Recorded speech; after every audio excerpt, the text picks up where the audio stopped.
ভোরের মিষ্টি রোদে গ্রামের উঠান আলোয় ভরে উঠেছে। উঠানে ধান শুকোচ্ছে। কুসুম একা হাতে ধান উল্টে দিচ্ছে। অন্যদিকে মায়া নতুন শাড়ি আর সোনার গয়না পরে আয়নার সামনে নিজেকে দেখছে। দিদি, সারাদিন কাজ করে কি হবে? আমার বাবার দেওয়া গয়না আর টাকাতেই তো এই বাড়ির মান বেড়েছে। মান সম্মান গয়নায় নয় মায়া, মানুষের ব্যবহারেই থাকে। এসব গরিবের সান্ত্বনা। টাকা থাকলেই সবাই সম্মান করে। কুসুম চুপ করে নিজের কাজে মন দিল। সে জানত তর্ক করে নয়, কাজ করেই নিজের পরিচয় দিতে হয়। পুকুর ঘাটে দুই প্রতিবেশী গল্প করছিল। মায়ার তো অহংকার দিন দিন বেড়েই চলেছে। হবে না কেন? ধনী বাপের মেয়ে বলে কথা।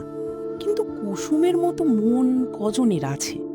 দূর থেকে কথাগুলো শুনে মায়া মুখ ঘুরিয়ে চলে গেল।